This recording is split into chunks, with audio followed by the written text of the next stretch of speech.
नमस्कार, मैं हूं नेहा सिंह और आप देख रहे हैं the news launcher UP UK. Uttar Pradesh की एक बार फिर से बात करेंगे क्योंकि उत्तर प्रदेश में बीजेपी कहती है कि अनुशासन ही हमारी पहचान है। हालांकि बीजेपी तो ये हर जगह कहती है, लेकिन उत्तर प्रदेश में इसी अनुशासन की अर्थी उठ चुकी है और वो भी पूरी तरह से। और ऐसी अर्थी उठी है कि एक बार फिर से ये सामने आ गया कि यूपी में बीजेपी के अंदर कुछ भी ठीक नहीं है।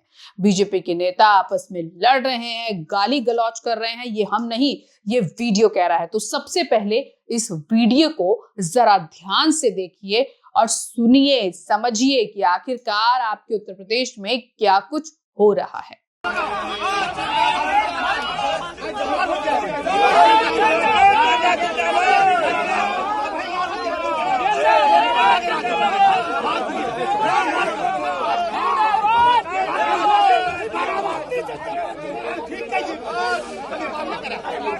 ये जो तस्वीरें आपने देखी, ये लड़ाई दो कद्दावर नेताओं की थी, दो ब्राह्मण नेताओं की थी, एक पूर्व विधायक और एक पूर्व मंत्री। और लड़ाई ऐसी कि सब कुछ पीछे छूट गया। गाली गलौज ऐसा कि जिन माँ और बहनों को सम्मान देने की, सुरक्षा देने की यूपी सरकार, यूपी प्रशासन दिन रात दावे वादे करता है, वो यहीं पर अगर सुन रही होती तो अपने कान बंद कर लेती और चीख कर कहती कि गलती हो गई तुम्हें चुनकर। पंडित दीनदयाल उपाध्याय का मंच था जहां पर बात कार्यकर्ताओं को सिखाने की हो रही थी, प्रशिक्षण की बात हो रही थी। लेकिन प्रशिक्षण इन दो नेताओं ने ऐसा दिया कि बाकी सभी नेता देखते रह गए। एक दूसरे पर मां बहनों की गाली से लेकर बिना बुलाए आने तक का इल्जाम लगा। नेताओं का ये कहना भर था कि जो कार्यकर्ता थे, पहले नारेबाजी से शुरू हुए और फिर बात लड़ाई तक पहुंच गई। एक दूसरे के कार्यकर्ता एक दूसरे पर आरोप लगा रहे थे और फिर उस वक्त ये जो कार्यकर्ता थे, ये बीजेपी के कार्यकर्ता नहीं रहे, ये बन गए नेताओं के कार्यकर्ता। और बीजेपी तो कहती है कि कार्यकर्ता हमारा है, किसी एक स्पेसिफिक नेता का नहीं है, क्योंकि बीजेपी पर अक्सर इल्जाम लगते रहते हैं कि मोदी के बाद फिर चेहरा क्या है आपके पास। तो बीजेपी कहती है कि जी ऐसा बात नहीं है, ये पार्टी को वोट आते हैं, मोदी के नाम पर वोट नहीं आते हैं। इस तरह की क्लैरिफिकेशन कई बार बीजेपी दे चुकी है। लेकिन यहाँ तो कार्यकर्ता आपस में भिड़ गए, दो नेताओं के कार्यकर्ता आपस में भिड़े। दोनों ब्राह्मण नेता थे। एक तरफ आप जो छोटे वर्ग के लोग हैं, जिन्हें आजकल अखिलेश बहुत भुना रहे हैं, पीडीए वर्ग की मैं बात कर रही हूँ, दलित, अति दलित, पिछड़ा वर्ग, अति पिछड़ा वर्ग, मुस्लिम लोग, उन्हें साथ लेकर नहीं चल पा रहे। स्वर्ण जातियां, जो आपका कहीं ना कहीं एक तरह से ऐसा प्लान होती थी, आपका वोट बैंक बनती थी, चाहे वो हम जाटों की बात कर लें या फिर हम बात करें गुजरों की। बेशक स्वर्ण जाति नहीं है, लेकिन क्रीमी लेयर में आते थे। और उसके बाद ब्राह्मणों की, जो कि स्वर्ण जाति में आते थे। जब नेता आपस में लड़ रहे हैं तो फिर वोट बैंक काहे का रह जाएगा। और इस वक्त तो बाकी के जो दल हैं वो ब्राह्मणों को अपनी तरफ या अपने पाले में लाने की कोशिश भी कर रहे हैं। और फिर आपके दो ब्राह्मण नेता आपस में इस तरह से लड़ रहे हैं तो फिर क्या होगा। सवाल और जवाब तो यहीं पर खत्म, समाप्त हो जाते हैं। योगी आदित्यनाथ खुद मंच से रवि किशन को लेकर इस तरह की चुटकी लेते हैं कि दरार सामने आती है। खुद योगी आदित्यनाथ अंदर खाते कहते हैं कि कुर्सी का कोई मोह नहीं है, जब कहोगे झोला उठा के चला जाऊंगा। ये बात कुर्सी के मोह की नहीं है, ये बात पावर की नहीं है, ये बात उस दरार की है जो लगातार बीजेपी में, यूपी में बढ़ती ही जा रही है। अब देखना और समझना ये होगा कि कौन सी पार्टी इसका फायदा उठाती है। लगातार अगर हम बात करें यूपी की, आए दिन इस तरह की खबरें आ रही हैं, चाहे बात अनुशासन को लेकर हो, चाहे बात सुरक्षा को लेकर हो। अभी कुछ ही दिन पहले महिलाओं के साथ जो सड़कों पर हुआ 2 तारीख को, वो भी काफी निंदनीय था, लेकिन उसको लेकर भी अभी तक किसी भी तरह का कोई भी स्टैंड, कोई भी बयान सामने नहीं आया। फिर दो नेताओं के इस तरह से प्रशिक्षण वर्ग में आपस में गाली गलौज के वीडियो सामने आते हैं, बात हाथापाई तक पहुंचती है, बात एक दूसरे के घर तक पहुंचती है, माँ बहनों तक पहुंचती है। जब नेता, और ये वीडियो ऐसा नहीं है कि आप बाहर तक नहीं आया, ये वीडियो बाहर आया, वायरल हो रहा है लगातार ये वीडियो, तो फिर जनता आप पर भरोसा कैसे करेगी, सवाल ये उठता है। और कहीं ना कहीं अगर मैं बात करूं इन दोनों नेताओं की, पूर्व मंत्री शिवाकांत ओझा और इसी के साथ साथ पूर्व विधायक धीरज ओझा, ये पहला मौका नहीं है। इन दोनों की पहले भी आपस में जो राड़ है वो रही है, आपस में यदा कदा ये दोनों भिड़ते रहे हैं और यदा कदा ऐसे कई मामले सामने आए हैं कि आपस के अलावा भी इनके जो कई ऑडियो हैं वो वायरल हुए हैं, जिसमें ये कभी एसएचओ को गाली देते हुए नजर आते हैं। तो इस तरह की कई चीजें जो हैं वो लगातार सामने आ रही हैं। कहीं ना कहीं यही वो लड़ाइयां थी जो कांग्रेस को 2014 में ले डूबी थी, और लगातार जो कांग्रेस की नैया है डूबती ही जा रही है। और अब यही लड़ाइयां जो हैं वो लगातार बीजेपी के भी सरफेस पर नजर आ रही हैं।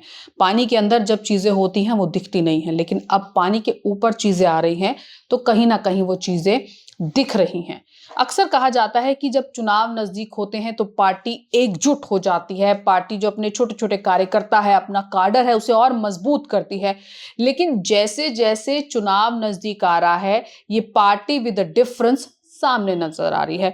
जब बात आई थी कि ये पार्टी अलग है, डिफरेंट है, तो क्या यही आपका डिफरेंस है जो आपको दूसरी पार्टियों से अलग करता है कि आपके नेता आपस में एक दूसरे को गाली गलौज कर रहे हैं, आपके नेता मंच से रो रहे हैं ताकि उन्हें वोट मिल सके, वो ये कह रहे हैं कि हमारी कोई सुन नहीं रहा।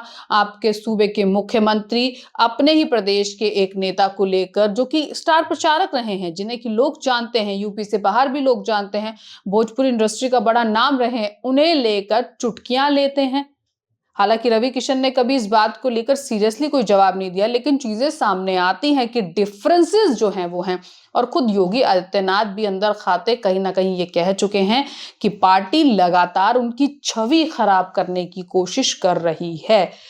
कुछ अगर हम पीछे जाएं तो योगी आदित्यनाथ को पीएम की तरह लगातार पहले प्रोजेक्ट किया जाता था, लेकिन अब इस तरह की बातें सामने नहीं आ रही हैं। उस तरह के ऐड एकदम से खत्म हो गए हैं। विपक्ष लगातार चुटकी ले रहा है इस जूतम पैजार पर, और ये जो खबरें हैं वो लगातार इसको खाद और पानी देने का काम कर रही हैं जो प्रतापगढ़ में हुआ। विपक्ष लगातार ये कह रहा है, अखिलेश यादव लगातार ये कह रहे हैं कि बीजेपी में सब कुछ सही नहीं है, और जब ये खबरें आती हैं तो ये पुष्टि करती हैं कि विपक्ष के इल्जाम कहीं ना कहीं सही हैं। विपक्ष इस वक्त जो ये बातें बोल रहा है कि पार्टी में डिफरेंसेस चल रहे हैं, आपस में जूतम पैजार हो रही है, वो बिल्कुल सही बोल रहा है। अगर हम बात इन दोनों ओझाओं की करें, चाहे शिवकांत ओझा की बात करें, वो भी कहीं ना कहीं विवादों से घिरे रहे हैं, पहले भी उनके कई तरह के विवाद हुए हैं।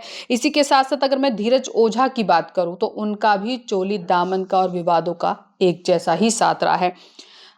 वो दिन याद कीजिए जब कलेक्टर के साथ जो बात हुई थी, उसके बाद उन्होंने अपने कपड़े तक फाड़ दिए थे, और फिर इसी तरह का एक मामला सामने आया था।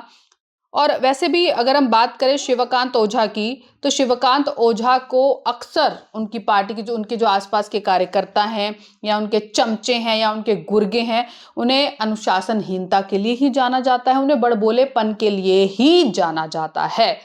अब इन सब के बीच में सवाल ये उठता है कि एक ऐसा इंसान जो कलेक्टर के साथ कुछ बात होती है तो कपड़े फाड़ लेता है, कि दूसरा इंसान ऐसा है जिसे जाना ही अनुशासनहीनता के लिए जाता है, उसे आप अपनी पार्टी में रखते हैं, और फिर ये दोनों इंसान भिड़ते हैं। तो इमेज की परवाह या तो आपकी पार्टी को भी नहीं है, या आप ओवर कॉन्फिडेंट है, या आप ये नहीं जानते कि जनता जब ये सब देखती है तो उनका विश्वास आप पर से उठता है।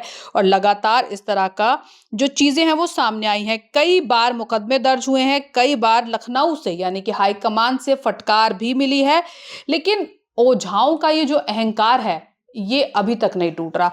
आपस की जो इनकी राड़ है वो खत्म होने का नाम नहीं ले रही। इनके अंदर का जो अपने अंदर का अहंकार है वो खत्म नहीं हो रहा। हाईकमान कई बार इन दोनों नेताओं को समझा चुका है, लेकिन ये दोनों नेता सुधरने का, समझने का मौका ना तो किसी और को दे रहे हैं और ना ही खुद ऐसा करें। इस बीच अब कई तरह के जो सवाल हैं वो उठते हैं। सबसे पहला अगर मैं अनुशासन की बात करूं, क्योंकि पार्टी अक्सर अनुशासन की बातें करती है, तो सवाल ये है कि अनुशासन की आप बात करते हैं तो क्या अनुशासन सिर्फ दरी बिछाने वाले नेताओं के पास ही है?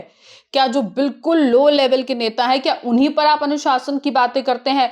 जिनका अपना कुछ वोट बैंक है, जिनके अपने कुछ कार्यकर्ता हैं, जो कहीं ना कहीं एक वर्चस्व रखते हैं, वर्चस्व वाले नेताओं के लिए कोई अनुशासन की बात आप नहीं करते क्या? उस पार्टी में जिसमें अनुशासन की बात होती थी वहां पर वर्चस्व वाले नेताओं को छूट दी जाती है? वर्चस्व वाले नेताओं को अनुशासनहीनता करने का स्पेशल कोटा मिलता है। इसी के साथ साथ क्या ओझा बनाम ओझा की जंग हाईकमान की नजरों से दूर है या हाईकमान इसे जानबूझकर इग्नोर कर रहा है? क्योंकि हाईकमान ब्राह्मण नेताओं को नाराज नहीं करना चाहता। पहले ही जाट गुर्जर आपसे नाराज हैं, उधर अखिलेश लगातार पीडीए का फॉर्मूला हिट किए जा रहे हैं, महिलाओं को भी वो अब कोशिश कर रहे हैं अपने पाले में लाने की।